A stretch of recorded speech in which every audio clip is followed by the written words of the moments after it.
Welcome to KPIS. ప్రత్యేకంగా APPSC group 2 mains సంబంధించి ఒక టెస్ట్ సిరీస్ని అనేది లాంచ్ చేయడం జరిగింది. సో దాదాపు ఈ 2 పేపర్స్కి సంబంధించి 4 సెక్షన్స్ ఉన్నాయి. సో ఆ 4 సెక్షన్స్లో 20 యూనిట్స్ అనేవి ఉండడం జరిగింది. ఆ 20 యూనిట్స్కి అనుగుణంగా డైలీ టార్గెట్స్, వీక్లీ టార్గెట్స్ అనేవి కూడా అందించడం జరుగుతుంది.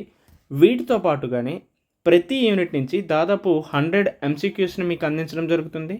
ఇది మాత్రమే కాకుండా ప్రతి అంశం మీద 100 పాయింటర్స్ని కూడా అందిస్తూనే ఈ టెస్ట్ సిరీస్లో దాదాపు 4400 పైచిలకు ఎంసీక్యూస్ను కూడా అందించడం జరుగుతుంది.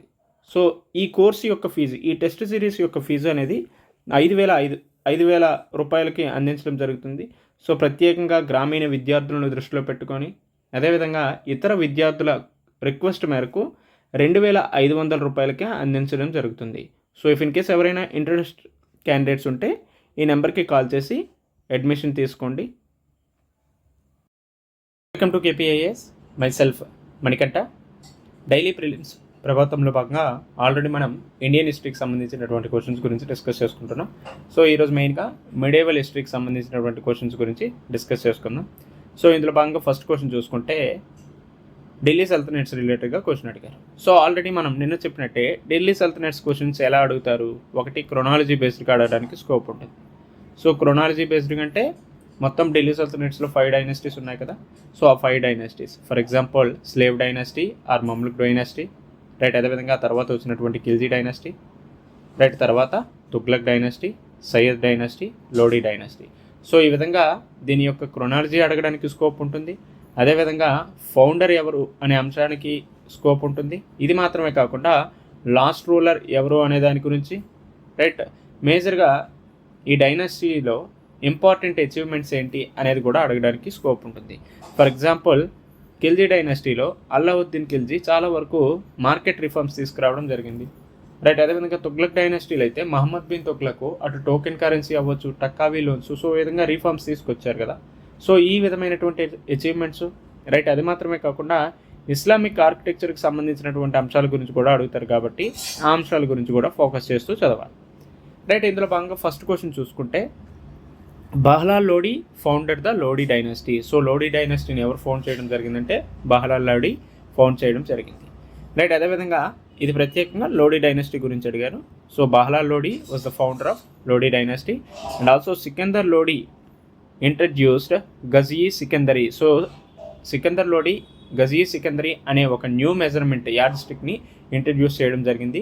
దాని పేరే గజీ సికందరీ. ఇది మాత్రమే కాకుండా సిస్టమ్ ఫర్ ఆడిటింగ్ అకౌంట్స్ అనే దాన్ని కూడా ఇంప్లిమెంట్ చేయడం జరిగింది. సో ఆడిట్ అకౌంట్స్ని బేస్ చేసుకొని ఒక సిస్టమ్ కూడా రన్ చేయాలనేసి సికందర్ లోడి ఇంప్లిమెంట్ చేయడం జరిగింది. అండ్ ఆల్సో థర్డ్ ఆప్షన్ చూసుకుంటే Ibrahim Khan Lodi was the last sultan of Delhi sultanate. So already మనం డిస్కస్ చేసుకున్నాం బ్యాటిల్ ఆఫ్ పానిపట్ అనేది మొదటి battle of Panipat. So first battle of Panipat ఎవరెవరికి జరిగింది? బాబర్కి, అదేవిధంగా ఇబ్రహీం లోడికి జరిగింది. సో ఈ యుద్ధంలో బాబర్ గెలిచాడు, ఇబ్రహీం లోడి ఓడిపోయారు. సో ఇబ్రహీం లోడి ఓడిపోవడమే కాకుండా ఢిల్లీ సల్తనెట్ కూడా ఎండ్ అయింది. సో ఢిల్లీ సల్తనెట్ ఎండ్ అవడమే కాకుండా లోడీ డైనాసిటీ కూడా ఎండ్ అయింది. సో ఈ విధంగా మనకి ఏం తెలుస్తుంది?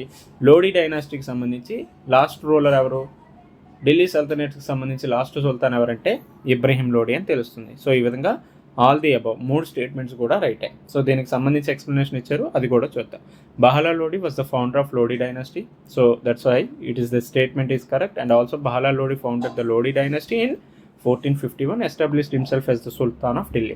సో ఈ విధంగా ఏ డైనాసిటీ ఏ కాలంలో ఏ టైం పీరియడ్లో ఏర్పడింది, ఎంత టైం పరిపాలించింది, ఇటువంటి అంశాల గురించి కూడా నిన్నటి వీడియోలో మనం డిస్కస్ చేసుకున్నాం. నేటి తర్వాత సికందర్ లోడి ఇంట్రడ్యూస్డ్ గజీ సికందరీ అనే ఒక కొత్త మెజర్మెంట్ యార్డ్ స్టిక్ని ఇంట్రడ్యూస్ చేశారు. ఇది మాత్రమే కాకుండా అకౌంట్స్ని ఆడిట్ చేసే వ్యవస్థను కూడా సికందర్ లోడి తీసుకొచ్చారు. నేటి తర్వాత Ibrahim Lodi was the last sultan of Delhi sultanate. So ఈ విధంగా ఫస్ట్ బ్యాటిల్ ఆఫ్ పానిపట్లో 1526లో జరిగింది. సో ఈ యుద్ధంలో బాబర్ చేతిలో ఇబ్రహీం లోడి ఓడిపోవడం జరిగింది. అల్టిమేట్గా ఢిల్లీ సల్తనెట్ ఎండ్ అయింది, మొఘల్ ఎంపరర్ అనేది స్టార్ట్ అవ్వడం జరిగింది. సో ఈ విధంగా ఈ ఫస్ట్ క్వశ్చన్ చూసుకుంటే తర్వాత క్వశ్చన్ చూడండి. So the Mongols under Genghis Khan invaded India during the rain of. So Genghis Khan అంటే గుర్తు రావాల్సింది మనకి బాలయ్య. ఎందుకు బాలయ్య గుర్తు రావాలంటే బాలయ్య గారికి చెంగీస్ ఖాన్ అంటే చాలా ఇంట్రెస్ట్ ఉంది. అట్ ది సేమ్ టైం ఎవరిదైనా బయోపిక్ తీయాలంటే చెంగీస్ ఖాన్ది బయోపిక్ తీయాలనేసి చాలాసార్లు బాలయ్య చెప్పడం జరిగింది. సో ఈ విధంగా చెంగీస్ ఖాన్ ఈవెన్ ఇండియా మీద కూడా ఇన్వైట్ చేయడం జరిగింది. ఎవరి సమయంలో అంటే ఇల్టుట్మిస్ ఆర్ అల్టమస్ అని కూడా అంటాం. సో దీనికి సంబంధించి ఎక్స్ప్లెనేషన్ చూసుకుంటే ఎర్లీ 13th centuryలో India did not have a singular overreaching ruler. The most prominent power in northern India at the time of was the Mamluk sultanate of Delhi. So ఈ విధంగా స్లేవ్ డైనాసిటీకి సంబంధించిన వాళ్ళే ఒక పటిష్టమైనటువంటి సుల్తాన్గా ఉండడం జరిగింది. సో ఆ టైంలో ఎవరు దీన్ని రన్ చేశారు, ఎవరు సుల్తాన్గా ఉన్నారంటే Iltutmish. In 1221 Genghis Khan and his Mongol forces invaded India. So Altamash ఉన్న టైంలో చెంగీస్ ఖాను వీళ్ళ మీద భారతదేశం మీద ఇన్వైట్ చేయడం జరిగింది. However there primary objective was not the conquest of India but rather to pursue Jalaluddin who eventually relocated to Persia. So ఈ విధంగా వీళ్ళ యొక్క మెయిన్ ఆబ్జెక్టివ్ ఏంటంటే జలాలుద్దీన్ని పట్టుకోవడమే, ఇండియాని కాన్క్వెస్ట్ చేయడం కాదు. అల్టిమేట్గా ఈ జలాలుద్దీన్ ఏం చేశాడు, పర్షియాకి వెళ్ళిపోవడంతో ఇండియా మీద ఇన్వైట్ చేయకుండా పర్షియాకి వెళ్ళడం జరిగింది. So Iltutmish chose not to support Jalaluddin. So that's why even Muslim ఇదైనప్పటికీ కూడా జలాలుద్దీన్ని ఇల్టుట్మిష్ సపోర్ట్ చేయలేదు, which allowed him to remain neutral and avoid direct conflict. So ఈ విధంగా న్యూట్రల్గా ఉండడం వల్ల ఏమైంది, డైరెక్ట్గా చెంగీస్ ఖాన్తో కాన్ఫ్లిక్ట్ జరగకుండా చాలా వరకు భారతదేశాన్ని చెంగీస్ ఖాన్ వశం కాకుండా ఇల్టుట్మిష్ కాపాడడం జరిగింది. సో ఈ విధంగా ఎవరి సమయంలో చెంగీస్ ఖాను ఇండియా మీద ఇన్వైట్ చేయడం జరిగింది అంటే ఇల్టుట్మిష్ కాలంలో చేయడం జరిగింది. సో దీని యొక్క బ్యాక్గ్రౌండ్ ఏంటి అనేది తెలిసింది కదా. సో ఏంటి, జలాలుద్దీన్ ఎవరైతే ఉన్నారో సో ఈ జలాలుద్దీన్ని పట్టుకోవాలనే ఉద్దేశంతో చెంగీస్ ఖాను ఇండియాకి రావడం జరిగింది.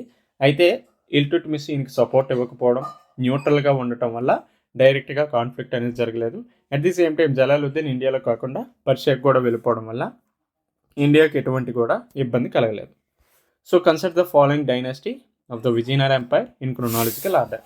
సో ఈ విధంగా సేమ్ లైక్ మనం ఢిల్లీ సల్తనేట్స్కి సంబంధించినటువంటి డైనాసిటీస్ ఏ విధంగా 5 ఉన్నాయో వాటిని ఎలా అయితే క్రొనాలజీలో గుర్తుపెట్టుకున్నామో సేమ్ లైక్ విజయనగర సామ్రాజ్యానికి సంబంధించి కూడా 4 డైనాసిటీస్ ఉన్నాయి. ఏంటి, సంగమ, సాలువ, తులువ, అరవీడు అనే డైనాసిటీస్. సో వీటిని కూడా మనం అలానే గుర్తుపెట్టుకోవాలి. దానికి సంబంధించినటువంటి టైం పీరియడ్స్ కావచ్చు, ఎవరు ఎక్కువ కాలం పరిపాలించారు, ఎవరు తక్కువ కాలం పరిపాలించారు, ఏ రాజు ఏ డైనాసిటీస్లోకి వస్తారు, ఇటువంటి అన్ని అంశాల గురించి కూడా చదువుకోవాలి. రైట్, ఈ విధంగా చూసుకుంటే దీని యొక్క క్రొనాలజికల్ ఆర్డర్ చెప్పమన్నారు. సో ఈ విధంగా 1, 2, 3, 4 అనేది కరెక్ట్ ఆన్సర్. సో ఇక్కడ మనకి ఏదైతే టైం పీరియడ్ ఇచ్చారో ఇవన్నీ మనకి వాల్యూడ్, ఇవన్నీ గుర్తుపెట్టుకోండి. సో సంగమ డైనాసిటీ 1336 నుంచి 1485 మధ్య ఉండడం జరిగింది. So it was the first and laid the foundation of Vijayanagara empire. So ఎగ్జామ్లో ఎలా అడుగుతారు, who laid the foundation of Vijayanagara empire అంటే సంగమ డైనాసిటీ అంటారు. అండ్ ఆల్సో ఇది ఫస్ట్ డైనాసిటీ కూడా. సో దీన్ని ఎవరు ఫౌండ్ చేశారు, హరిహర బుక్కరాయలు గారు ఫౌండ్ చేయడం జరిగింది. ఆ తర్వాత వచ్చినటువంటి సాల్వా డైనాసిటీ చాలా తక్కువ కాలం పరిపాలించడం జరిగింది. అరౌండ్ 1485 నుంచి 1505, దాదాపు 20 సంవత్సరాలే పరిపాలించారు. సో దీని సక్సీడ్ అయిన డైనాసిటీ ఏంటంటే దీని తర్వాత వచ్చినటువంటి డైనాసిటీ తులువా డైనాసిటీ. ఈ తులువా డైనాసిటీలో ఇంపార్టెంట్ రోల్ అంటే శ్రీకృష్ణదేవరాయలు. సో వీరి సమయంలోనే పోర్చుగీస్ వాళ్ళు కూడా ఇండియాలోకి రావడం జరిగింది. సో పోర్చుగీస్ వాళ్ళు ఎప్పుడు వచ్చారు, 1498 మే 17 రావడం జరిగింది కదా, Portuguese Vasco da Gama. At the same time శ్రీకృష్ణదేవరాయలు కూడా తులువా డైనాసిటీకి సంబంధించిన వాడే. రైట్, అదేవిధంగా Aravidu dynasty, this was the last dynasty of the Vijayanagara empire.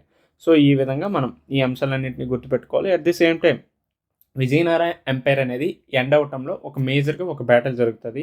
So ఆ బ్యాటిల్ గురించి కూడా చదువుకోవాలి. For example battle of Talikota. So ఈ బ్యాటిల్ ఆఫ్ తల్లికోట ఎప్పుడు జరిగింది, 1565వ సంవత్సరంలో జరిగింది. సో మేజర్గా ఈ బ్యాటిల్ ఆఫ్ తల్లికోట ఎవరి కాలంలో జరిగిందంటే తులువా డైనాసిటీలో జరిగింది అనేది గుర్తుపెట్టుకోండి. రైట్, తర్వాత క్వశ్చన్ చూసుకుంటే సేమ్ ఇది కూడా విజయనగర ఎంపైర్కి సంబంధించే. సో మోస్ట్లీ యూపీఎస్సీకి అతి ముఖ్యమైనటువంటి మిడేవల్ చాప్టర్ ఏదంటే Vijayanagara empire. So Vijayanagara empire గురించి ఖచ్చితంగా 1, 2 క్వశ్చన్స్ అనేవి కామన్గా వస్తుంటాయి. అటు ఎన్డీఏ ఎగ్జామ్స్ అవ్వచ్చు, లేకపోతే యూపీఎస్సీ సిఎస్సి ఎగ్జామ్ కావచ్చు, లేకపోతే ఇంకేమైనా యూపీఎస్సీ నిర్వహించేటటువంటి ఎగ్జామ్స్ కావచ్చు, వీటన్నిటిలో కూడా కామన్గా విజయనగర అనేది కామన్ చాప్టర్. సో ఈ ప్రశ్న గురించి ఒకసారి చూడండి. Consider the following statements about the Vijayanagara empire. So the Vijayanagara empire was founded on the southern banks of the river Tungabhadra in present day Andhra Pradesh. Kurnool is the capital of Vijayanagara umpire. The founders of the Vijayanagara Empire were Hariyara and Bokka, who belonged to the Tuluva dynasty.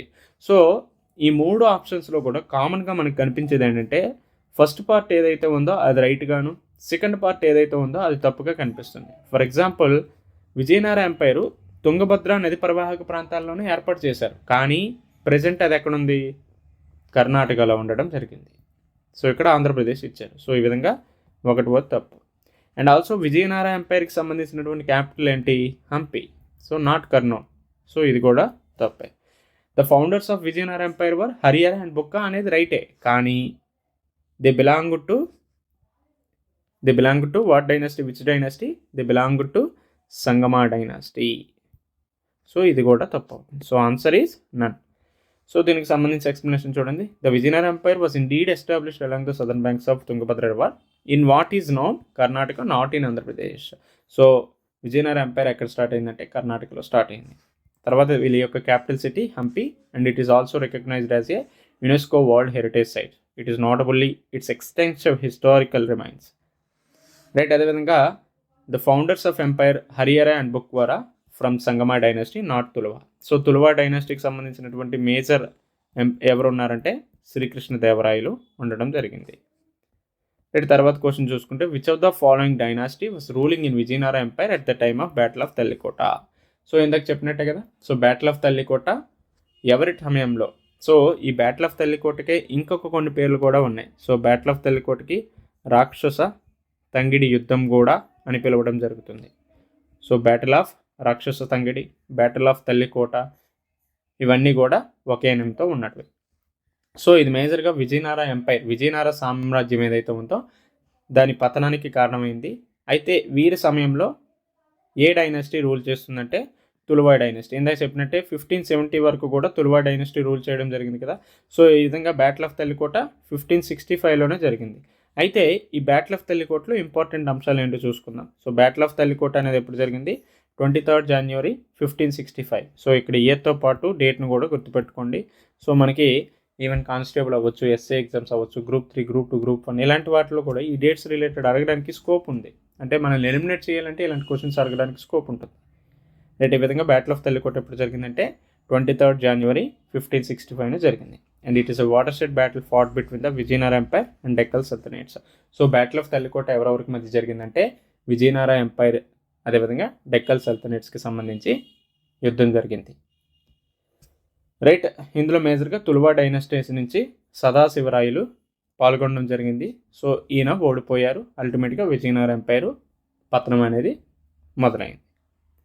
Right. ఈ విధంగా చూసుకున్న తర్వాత next question చూసుకుంటే, సూఫీ moment, సూఫీ ఉద్యమానికి సంబంధించినటువంటి అంశాల గురించి చదువుకుంటాం. ఇది మాత్రమే కాకుండా మేజర్గా సూఫీ మూమెంట్ గురించి చదవామంటే ఖచ్చితంగా భక్తి మూమెంట్ గురించి చదవాలి.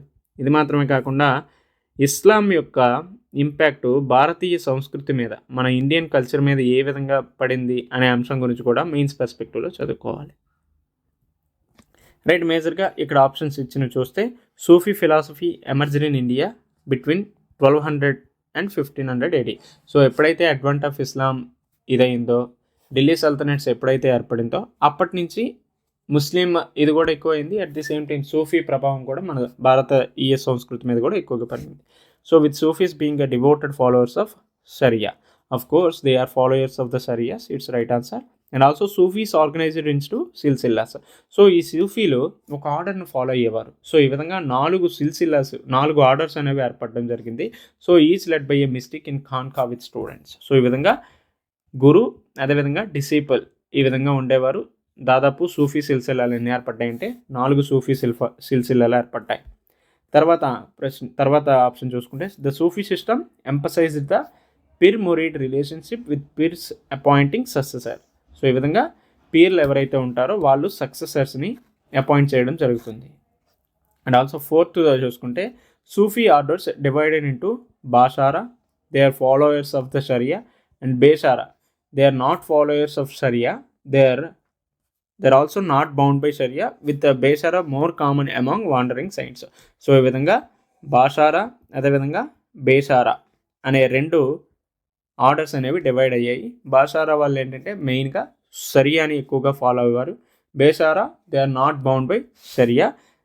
They are more common among wandering saints. So ఈ విధంగా అన్ని ఆప్షన్స్ కూడా రైటు. దీనికి సంబంధించి ఎక్స్‌ప్లనేషన్ చూసుకొని ఈరోజు ఈ వీడియోని ఎండ్ చేసుకుందాం. సో రేపు మళ్ళీ ఇంకొన్ని అంశాల గురించి డిస్కస్ చేసుకుందాం. దీని ఎక్స్‌ప్లనేషన్ ఏంటి? Sufi movement in India indeed emerged between 12th and 5th centuries. So ఎప్పుడైతే ఢిల్లీ సుల్తనేట్స్ ఆక్రమణ జరిగిందో, ఎప్పుడైతే ఢిల్లీ సుల్తనేట్స్ ప్రారంభమైందో అప్పటి నుంచే ముస్లిం మతం యొక్క ప్రభావం కూడా పెరిగింది. అట్ ది సేమ్ టైం ఈ సూఫీ ఉద్యమ ప్రభావం కూడా మన ఇండియా మీద పడింది. So and also Sufis were organised into various orders. ఇందాక చెప్పినట్టే ఆ ఆర్డర్స్ని మనం సిల్సిల్లాస్గా పిలుస్తాము. ఈ విధంగా 4 సిల్సిల్లాస్ ఏర్పడ్డాయి. థర్డ్ చూసుకుంటే Sufi system placed significant importance on the relationship between pir and his murids with a clear system of succession. Even అందులో పీర్స్ ఎవరైతే ఉంటారో వాళ్ళు వాళ్ళ సక్సెసర్ని అపాయింట్ చేయడం జరుగుతుంది. సో ఈ విధంగా మనకి ఇప్పుడు కూడా ఈ పీర్ సాహిబు వాళ్ళు వీళ్ళు అంటాం కదా. సో ఈ పీర్ సాహిబులు ఎవరంటే సూఫీ ఉద్యమానికి అనుగుణంగా వచ్చినటువంటి వాళ్ళే, రైట్. అదేవిధంగా మోస్ట్లీ ఈ సూఫీ ఉద్యమం భారతీయ సంస్కృతి మీద పాజిటివ్గా పడడానికి మెయిన్ రీజన్ ఎవరంటే ఈ బేషారా ఎవరైతే అనుసరించారో వీళ్ళ వల్లనే చాలా వరకు భారతీయ సంస్కృతి మీద చాలా పాజిటివ్గా ఇంపాక్ట్ పడడం జరిగింది. సో ఈ బేషారా ఎవరు, బాషారా ఎవరు అనేది మళ్ళీ చూద్దాం. సో బాషారాలు they are followed Islamic law, versus beshara Sufis were not strictly bound by sharia and were more prevalent among wandering saints. So ఈ విధంగా వీళ్ళు సన్యాసులుగా తిరుగుతూ సంచార జీవనం కొనసాగిస్తూ ఉండేవాళ్ళు. And often venerated by both Muslims and Hindus. So ఈ విధంగా హిందూ ముస్లింల మధ్య ఒక సామరస్య వాతావరణం తీసుకురావడంలో ముఖ్య భూమిక పోషించింది ఎవరంటే ఈ బేషారా సూఫీసే అని చెప్పుకోవచ్చు, రైట్. ఈ విధంగా మనం సూఫీ ఉద్యమానికి సంబంధించి సూఫీ మూవ్మెంట్కి సంబంధించినటువంటి ముఖ్యమైనటువంటి అంశాలు చదువుకుంటాం, రైట్. రేపు మిగతా మిడేవల్ ఇండియా, మోడర్న్ ఇండియాకి సంబంధించినటువంటి కొన్ని ప్రశ్నల గురించి డిస్కస్ చేసుకుందాం. Until then take care, bye.